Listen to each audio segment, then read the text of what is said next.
بسم اللہ الرحمن الرحیم۔ شروع اللہ کے نام سے جو بڑا مہربان نہایت رحم فرمانے والا ہے۔ یہ لال عشق، قسط نمبر 14۔ شاہ حویلی۔ میں نے یہ فیصلہ کر لیا ہے کہ میں اپنے وارث کو بچاؤں گا اور آبگین قصر خان والوں کو قصاص میں دی جائے گی۔ 3 ہفتے بعد وہ شاہ حویلی کے سامنے کھڑی تھی۔ اس گھر کو دیکھتے ہی سب سے پہلے جس آواز اور جملے نے دل و دماغ پر کاری وار کیا تھا، وہ آواز اس کے باپ کی تھی۔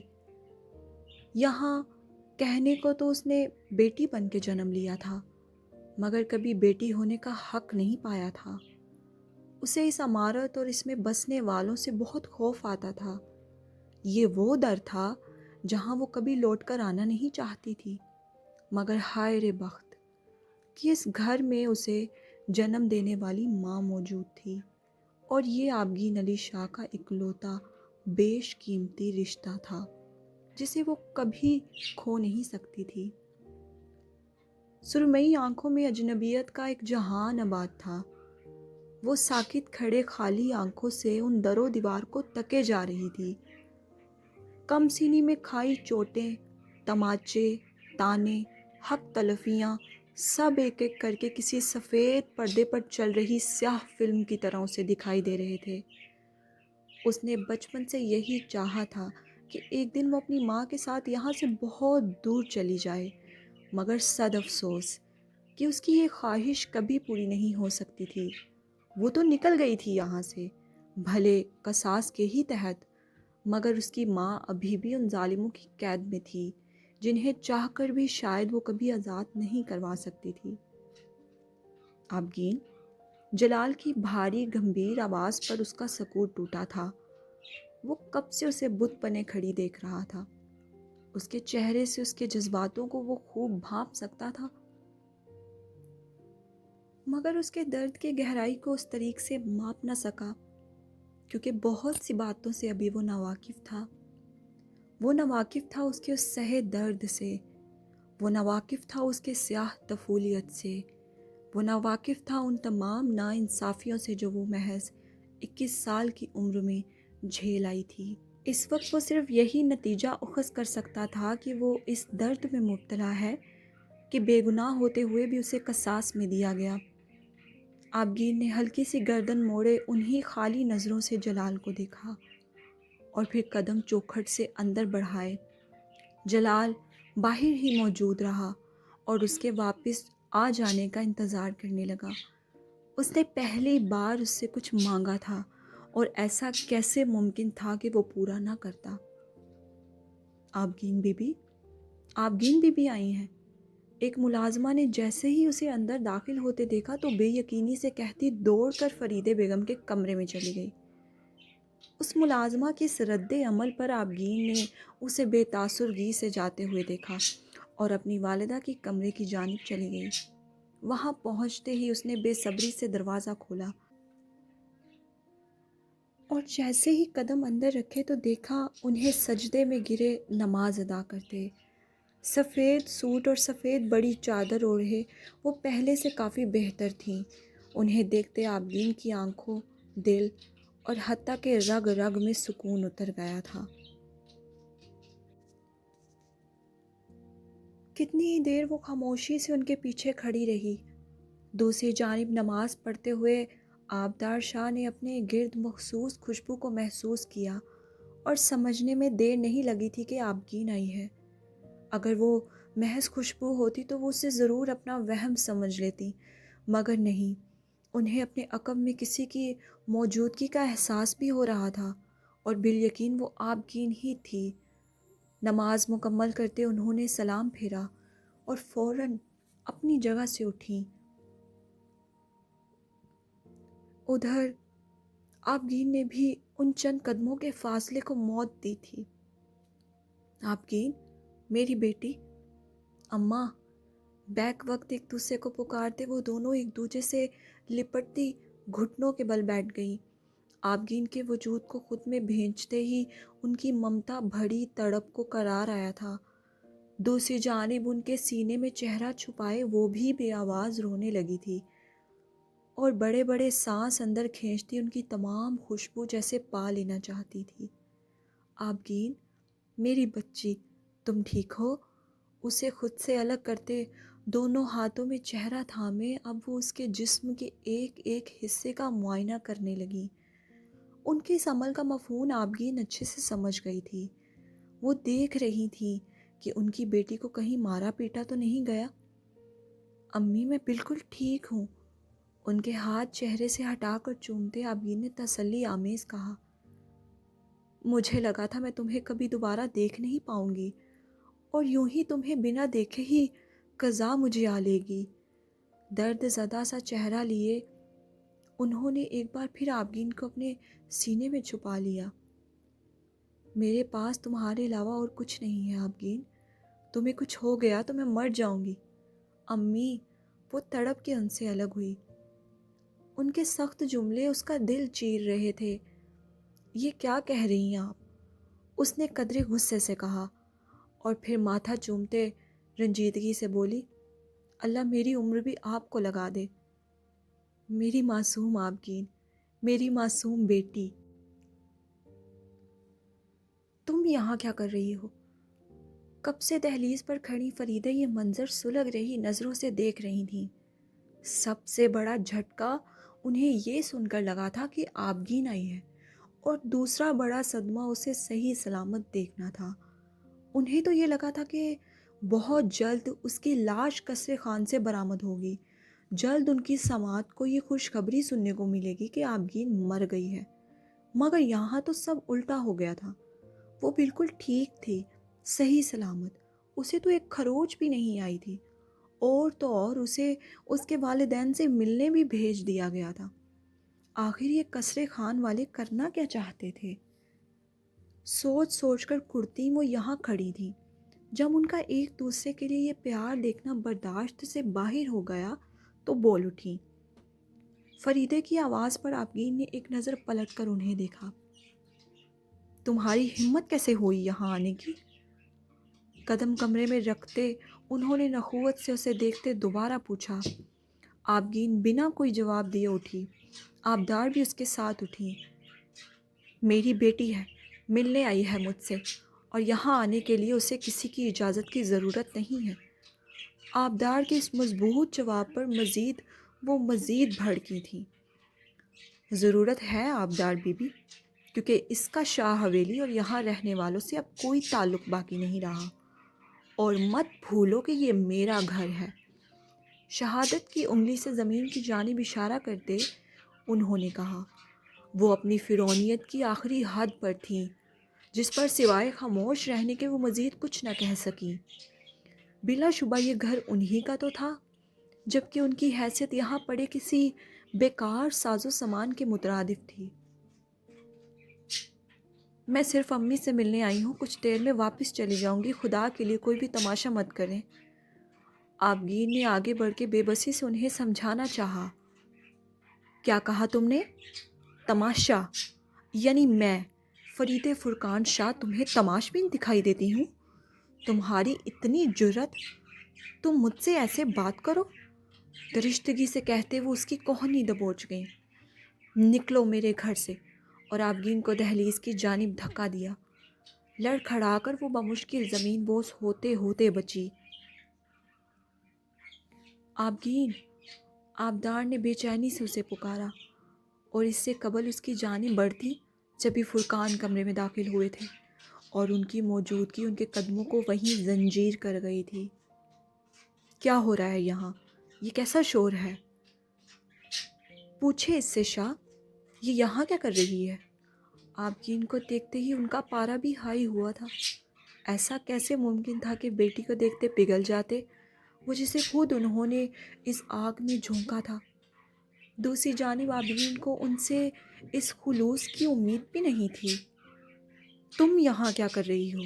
انہوں نے بھی وہی سوال کیا جو فریدے نے کیا تھا، اور انہیں دیکھتے ہی وہ فوراً خوف زدہ ہو گئی تھی، اور کچھ دیر پہلے جو تھوڑی بہت بہادری فریدے کو دکھا رہی تھی کہیں دور جا سوئی تھی۔ اب وہ پھر سے وہی 4 سال کی افگین لگ رہی تھی جو باپ کے تماچوں سے ڈر کے پلنگ کے نیچے چھپ جایا کرتی تھی۔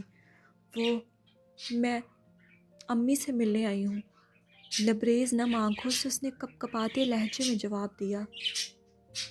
چلی جاؤ یہاں سے فوراً، اس سے پہلے میرا صبر جواب دے جائے۔ انہوں نے دہلیز کی جانب اشارہ کیا۔ چہرے پر اشتعال اور نفرت تھی۔ کاش کہ کبھی وہ ان آنکھوں میں اپنے لیے شفقت اور محبت دیکھ پاتی، اے کاش۔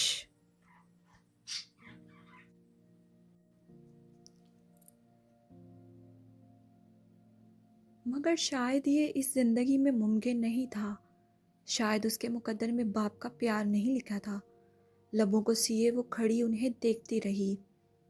ایسا مت کریں خدا کے لیے، آبدار نے اس کٹھور شخص کے آگے ہاتھ جوڑ لیے، مگر بے فائدہ۔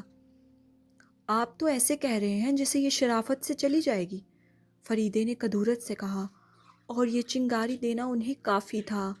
اگلے لمحے فرقان آگے بڑھتے آبگین کو بازو سے پکڑ گئے تھے اور گھسیٹتے ہوئے باہر لے جانے لگے۔ جس دن تمہیں قصاص میں دیا تھا اسی دن تم سے اس گھر کی بیٹی ہونے کا حق بھی چھین لیا تھا۔ آئندہ یہاں کبھی قدم مت رکھنا ورنہ مجھ سے برا کوئی نہیں ہوگا۔ تنفر آمیز کہتے وہ اسے باہر لائے اور بے رحمی سے جھٹکا دیتے راہداری کی اور دھکیل گئے۔ حویلی کے صحن کے درمیان اوندھے گرے وہ خود کو سنبھالتی اٹھی اور یوں ہی گھٹنوں کے بل 2 قدم دور موجود اپنے بابا کے قریب کھسکتی ان کے پیر پکڑ گئی۔ اللہ کے واسطے بابا کچھ دیر امی کے ساتھ بتا لینے دیں، میں وعدہ کرتی ہوں دوبارہ کبھی یہاں نہیں آؤں گی۔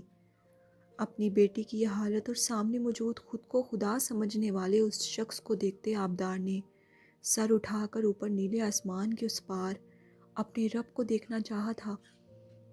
وہ کہنا چاہتی تھی کہ اللہ تیری رحمت کہاں جا چھپی ہے، میری بیٹی پر رحم کر۔ آبگین کی ہچکیوں منتوں کا ان کے پتھر دل پر کوئی اثر نہیں ہوا تھا۔ کہا نا دفع ہو جاؤ یہاں سے۔ آبگین کے انہی ہاتھوں کو ٹھوکر مار کر دور کرتے جھک کر اسے کندھوں سے جکڑ کر کھڑا کر گئے اور پھر ہاتھ ہوا میں معلق کیا اسے تماچا مارنے کی غرض سے۔ یہ منظر دیکھتے آبدار کا کلیجہ منہ کو آیا تھا جبکہ فریدے کے دل کو سکون ملا تھا اور آبگین نے بھیگی پلکیں خوف سے میچی تھیں۔ مگر کھیل یہی ختم نہیں ہوا تھا۔ پانسا پلٹا تھا اور اس کے ساتھ ہی تمام منظر بھی تبدیل ہو گیا تھا۔ فرقان علی شاہ کا ہاتھ ہوا میں ہی معلق گولی کا شکار ہوا تھا اور یہ گولی جلال کی پسٹل سے نکلی تھی جو فرقان کے آدھے ہاتھ کے گوشت کو چیرتی چلی گئی تھی۔ وہ درد سے تڑپ کر کراہتے زمین پر بیٹھتے اپنا زخمی ہاتھ تھام گئے۔ فریدے نے پہلے شاکڈ ہوتے انہیں اور پھر سامنے دہلیز میں دیکھا۔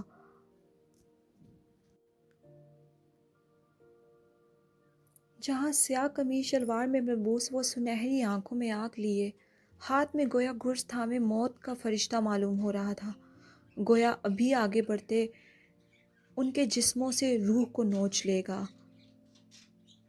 اس حویلی کی چوکھٹ کے بیچوں بیچ موجود وہ چہرے پر بلا کا جلال لیے اس وقت فرقان علی شاہ کو فنا کر دینا چاہتا تھا۔ یہ منظر آبدار کے لیے بھی ناقابل یقین تھا۔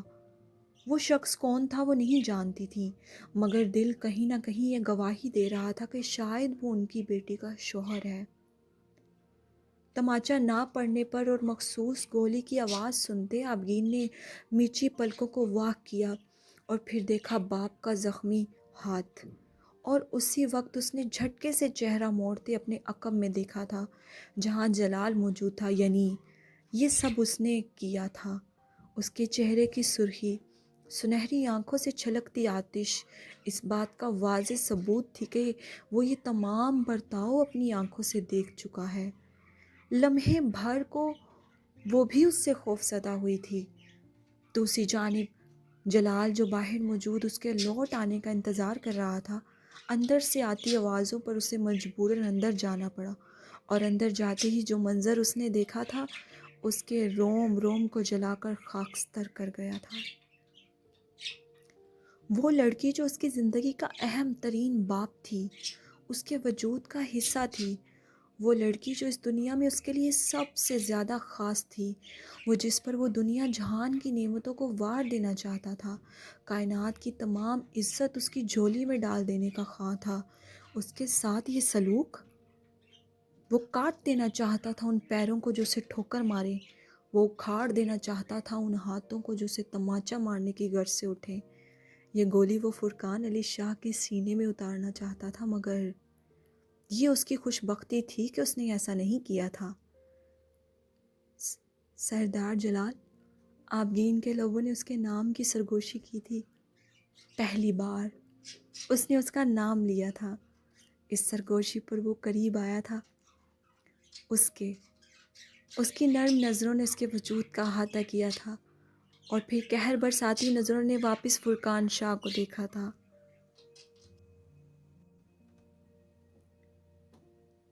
جلال کے اس عمل نے اسے کئی قدم پیچھے کھسکنے پر مجبور کر دیا۔ فریدے نے ان کا بازو پکڑتے حوصلہ دینا چاہا، انہیں لگ رہا تھا وہ ابھی انہیں چیر پھاڑ دے گا۔ فرقان علی شاہ، آئندہ اگر تم نے میری بیوی پر ہاتھ اٹھانا تو دور، ایسا سوچا بھی تو اگلی بار یہ گولی تمہارے سر میں ماروں گا۔ جلال کی اس دھاڑ پر صرف فرقان علی شاہ ہی نہیں بلکہ شاہ حویلی کے در و دیوار بھی دم ساتھ گئے تھے۔ اس نے حلق تر کرتے اسے دیکھا۔ بچا لو خود کو مجھ سے، اس سے پہلے میں تمہارے جسم کو خاک میں بدل ڈالوں۔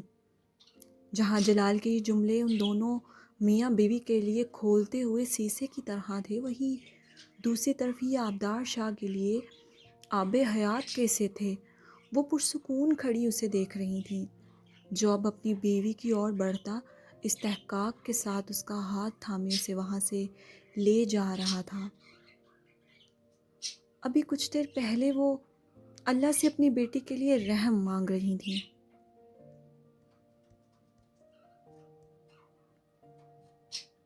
ان کی آنکھوں میں درد اور لبوں پر شکوہ تھا، ان ظلم و ستم کا جو ان کی بے خطا بیٹی نے اب تک سہے تھے، اور اب جلال کے اس عمل، اس کی آنکھوں کی محبت اور نرمی نے انہیں سکون کی وادیوں میں پہنچا دیا تھا۔ وہ مطمئن تھی کہ ان کی بیٹی مامون پناہ گاہ میں ہے۔ خدا بہت باریک بین اور بڑا ہی کاریگر گھڑی ساز ہے، اتنا درست کہ زمین پر ہر چیز اپنے مقررہ وقت پر وقوع پذیر ہوتی ہے، نہ ایک لمحہ وقت سے پہلے اور نہ ایک لمحہ تاخیر سے، اور یہ عظیم گھڑی بغیر کسی استثناء کے سبھی کے لیے بالکل ٹھیک اور درست طور پر کام کرتی ہے۔ ہر ایک کے لیے محبت اور موت کا ایک لمحہ مقرر ہے۔ محبت کے 40 اصول، شمس تبریزی۔ لائے مالک چچا، میں پانی دیتی ہوں انہیں۔ کتنا خوبصورت باغیچہ ہے یہ منظر خان حویلی کے دائیں طرف موجود بڑے سے گارڈن کا تھا، جس میں چوکور شکل میں چھوٹے چھوٹے ہرے بھرے درخت لگے تھے، اور اس کے اندرونی طرف چھوٹی چھوٹی کیاریاں تھیں جن میں مختلف اقسام کے رنگ برنگے خوشنما حسین پھول تھے۔ اس باغیچے کے مالک چچا اسے پانی دے رہے تھے۔ اجالا وہیں آئی اور ان کی مدد کرنے لگی۔ آب پاش یعنی واٹرنگ کین کے ذریعے پہلے وہ ان کیاریوں میں لگے پھولوں کو پانی دے رہی تھی، پھر مالک چچا سے پائپ لیتے اس کے پیچھے لگے پیڑوں کو پانی دینے لگی۔ یہاں سب کے ساتھ وہ بہت گھل مل گئی تھی، جو دبیر خان کے لیے کافی ناگوار تھا۔ اجالا بیٹی، اس کی ضرورت نہیں تھی، میں خود کر لوں گا، مجھے عادت ہے۔ نہیں، مجھے مدد کرنے دے اپنی۔ آپ کو نہیں لگتا اس باغیچے میں ایک شے کی کمی ہے؟ کس شے کی بیٹی؟ گلاب کے پھولوں کی، اس نے افسوس سے کہا۔ کوئی بھی باغ گلاب کے بغیر ادھورا ہوتا ہے۔ اپنی طرف سے اس نے بہت پتے کی بات کی تھی۔ کیاریوں کی صفائی کرتے وہ ہنس دیے تھے۔ جی بیٹی، ٹھیک کہا آپ نے، مگر یہ باغیچہ خود خان بابا نے بنایا ہے، اگر اس میں گلاب نہیں ہیں تو ضرور انہیں وہ ناپسند ہوں گے۔ اچھا، ایسا کیا؟ پھر تو بڑے ہی بے ذوق ہیں آپ کے خان بابا، ناک چڑھا کر کہتی وہ اس بات سے انجان تھی کہ وہ انہیں ہی راہداری کے باہر کھڑا دیکھ اور سن رہا تھا۔ ہیزل آنکھوں کی ناگواریت دیکھنے لائق تھی، دوسری طرف وہ یہاں اسے ہی ڈھونڈتا ہوا آیا تھا، مگر سامنے کا منظر گرا گزرا تھا اس پہ۔ وہ ہنس ہنس کے اس کے مالی، جس کی عمر تقریباً 40 سال تھی، باتیں کر رہی تھی۔ اس کی بے تکلفی اسے ایک آنکھ نہ بھائی تھی۔ ایک لمحے کے لیے اس کے دل نے کہا تھا کہ وہ جس ماحول سے آئی ہے وہاں یہ سب کچھ عام ہوگا، مگر پھر خود کے ہی خیال کو بری طرح ملامت کر کے جھٹکتے دل نے کہا تھا کہ مبالغہ آرائی کر رہا ہے وہ، بس محض 17 سال کی ایک چھوٹی سی بچی ہے وہ، اور یقیناً وہ ایسی نہیں ہوگی، بس نادان ہے۔ آہستہ آہستہ وہ اپنی حدود اور قدر و قیمت کو سمجھ جائے گی۔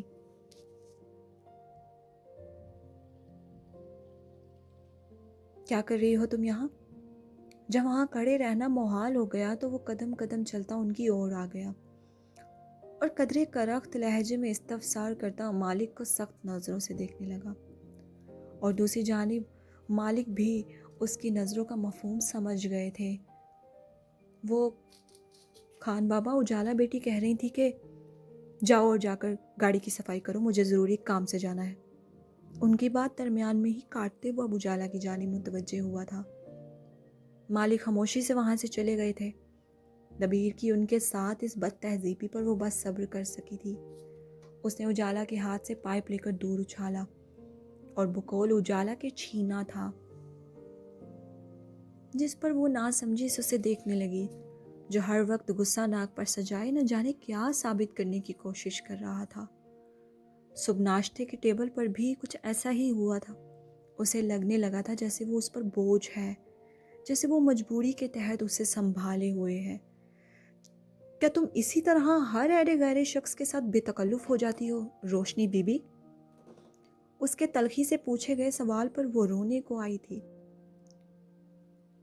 مگر آخری لفظ پر برا بنا گئی۔ میرا نام اجالا ہے، روشنی نہیں۔ فرق نہیں پڑتا جو بھی نام ہے تمہارا، فرق اس بات سے پڑتا ہے جو یہاں ہو رہا ہے۔